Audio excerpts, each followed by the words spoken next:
Hey, what's up guys? It's Corbin again, and today I've got some awesome video tips and tricks for both Premiere Pro and video in general that I'm going to share with you guys. So let's dive right in.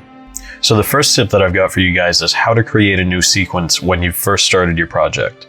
So what you can do is just drag your footage onto the sequence, and this will make a sequence that matches both the resolution and the frame rate of your footage. Pretty straightforward, but I've met a lot of people that don't know how to get started. So this is the best way to get started, is just to drag and drop your footage onto that sequence. The next tip that I have is for using the Ripple Edit tool. That's this tool right here, or you can press B on your keyboard. So when using this tool, what it's supposed to do is exactly that. So this can be a really useful tool when you're editing video and audio together. So I've got my first video selected here. I'm going to choose the Ripple Edit tool. And then what I can do is simply resize this video, and the rest of my video will resize to match it. Same thing with making it longer. Now, the only issue is if I have footage that's not linked to my audio, notice how I can click on both of these and they both get selected independently. If I try to use the Ripple Edit tool on this, then it's not going to resize the audio along with it. So what a lot of people have trouble with is when they get their audio and their video unlinked, what you have to do is actually right click on the video, click on link, and you want to make sure that the video and audio are both selected. And now when I use the Ripple Edit tool again, you can see everything moves the way that it's supposed to. Another common issue is if you have overlapping video and audio. Even if this clip is linked, you might have issues with resizing. See how that doesn't change at all? And now it does. So this can be really tricky. So just make sure that whatever you want to move together is either grouped or linked. So you can group things by selecting all of them and then pressing Command G or Control G. Now you can see when I click on just one of these elements, they all get highlighted. Another really useful tool is the razor tool. That's this button right here.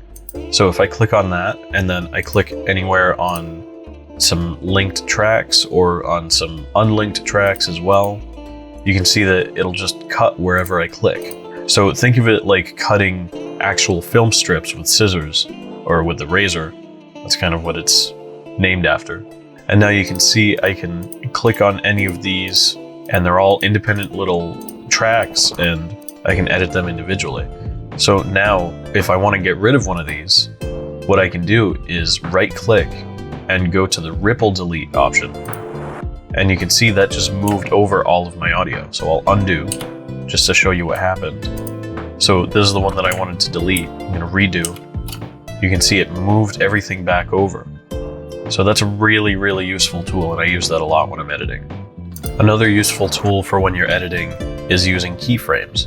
So in order to access keyframes, I have to resize this track right here. So I'll make it just a bit bigger. And now you can see there are these grayed out buttons here. So what I'm going to do to make this photo a little bit more interesting is I'm going to add some motion. And you can do that a little bit easier in After Effects, but it's definitely still doable in Premiere. So what I'm going to do to access the keyframes for this photo is I'm going to go up to Effect Tools. I'm going to just resize this a bit so that we can see. You can make that a little bit bigger too. And now you can see all of your controls for whatever clip you're working on. So this applies to audio, video, photos, whatever you're editing. All of the controls are going to show up in the Effect Controls panel. So here what I can do is actually rotate it. I can move it around using actual values. I can make it bigger or smaller. And to reset what I've done, I'm just going to click on all of the little reset buttons. Or you can click on this big one over here for the motion panel. So now, just like in After Effects, you have these little clock icons. So I'm going to use the position and the scale icons. And now you can see just off frame here, you can see it's actually created keyframes. So it looks just like it does in After Effects and it works pretty much the same as well. So what I'm going to do is I'm going to resize this so that it's zoomed in on the sun here. And then I'm going to use the original keyframes, which are actually these, to pan back out to the full-size image. So what I did here was I actually created those keyframes, those initial keyframes, by clicking on the clock icons. So then I actually just moved the cursor off of these keyframes and changed the values. So now you can see when I play this back, it automatically animates so that it's zooming out. Now, this looks pretty boring, just zooming out like that. So another option that we have here is actually a graph editor, just like we have in After Effects. So you can access that by clicking on the little sideways arrow to the left of the clock icon. Now you can see we've got these little graphs that we can edit. So we've got the velocity graph right here, and we've got the value graph right here. So I'm going to drag the velocity upwards so that it says 0 points per second, I guess that is. And then going to drag this up a little bit as well. And then you can see I'm dragging by the handles here rather than the actual keyframes. Oops. So I'm going to edit these so that they're a little bit smoother. So it's a little hump right here. So now if I click this, if I click play, you can see the motion has changed drastically. So I'm going to do the same thing with the position. I'm going to change the velocity. You can see it's actually inverted for the position because you're moving in a different direction of values for the position here. So similar thing for the position. Now you can see that's a lot smoother. And we can actually make this go slower by dragging one of these points out so that it takes up more time. You can see it just snapped to the point right there with that little magnet feature that Premiere has. So it's very drag and drop as opposed to After Effects, which is very freeform. Now you can see it's a little bit sloppy, but you get the idea. Nice, smooth animations. Another tip that I have that applies to both Premiere and After Effects and really any video editing program is you don't want to rotate things by hand, and usually you don't want to move them by hand either. You want to use the effect controls panel that I just showed you. So you can actually click on any of these values and then you can type in a value. So you can see I've got this rotated 90 degrees, but I want it to be horizontal. So if I just type in the number 0 and hit enter, then you can see it's right side up. But if I want this to be perfectly sideways again, then if I just click and drag this, then I can drag it up to 90, or I can just type in the numbers 90 and it'll just go right up to 90 degrees. I can do that with 180 degrees or back to 0. Makes it really easy to align things much easier. So the next tip that I have is selecting the right music for your video. So here you can see I just have some B-roll of panning left to right on my audio receiver. And the vibe that I'm going for is kind of a classy, sort of high-class sort of vibe. So I wouldn't want to choose music like this, because it's just way too intense. It doesn't fit the aesthetic that I'm going for.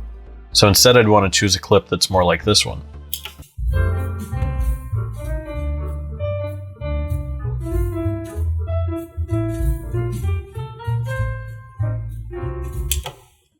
That's a lot classier and fits the vibe that I'm going for a lot better. I'll provide some links to sources for audio that you can use for free in your videos in the description below. The place that I usually go to get audio for my videos is the YouTube audio library. They actually have some pretty good stuff on there, so I'll link that and a couple of others down below. Another thing pertaining to audio is called beat matching. So you want to make sure that the audio and video correspond with each other. Take a look.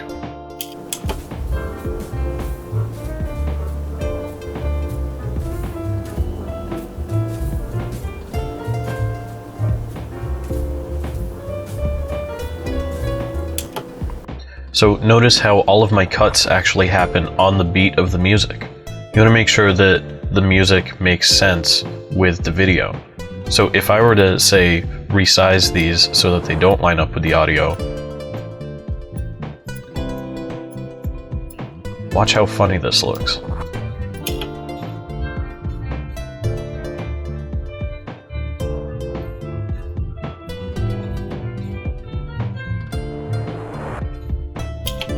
It just doesn't quite make sense for the pacing of the video anymore. So make sure that you line up your video with your audio. It really helps with the pacing of the video. So the next thing that I'm going to show you how to do is align video with audio if you're recording from a separate audio device than your video device. So first I want to make sure that both camera 1 and camera 2 can see my hands. That way I can line up the audio with the video.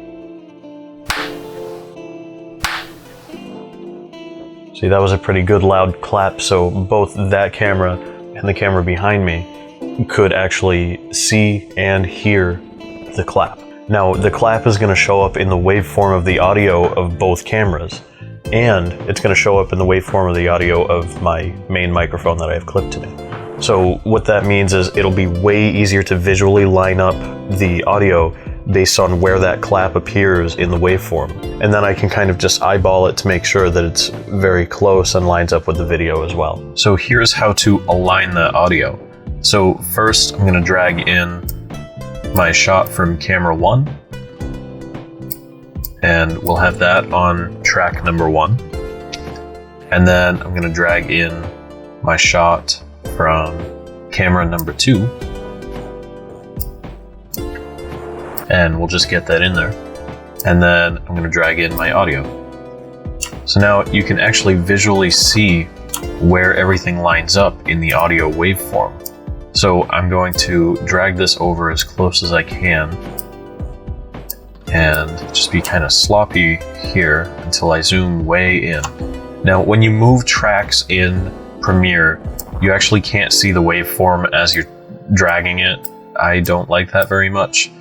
But an easy way that I've found to help with that is actually to grab it from the beginning of the clap right here and then drag that so that it lines up as closely as you can get it with the other clap.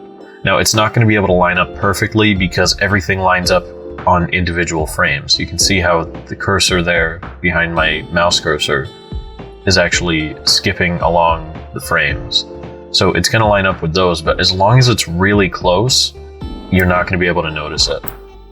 So again, same technique, grabbing from the beginning of that peak right there, and then just getting it as close as possible. So now you can see that my cameras are all picking up audio as well, but we don't want to hear that audio, so I'm going to mute both of those tracks. Or another thing that you can do is I'm pressing Control L or Command L to unlink these tracks. So I'm going to select the other track, Control L. So that's going to unlink the track. Same thing as right-clicking and clicking on unlink. And then I can simply delete these tracks. And then I'm going to drag that up to track 1, make sure it's unmuted. And now if we watch this back, then I'm just going to move that up so you can see it.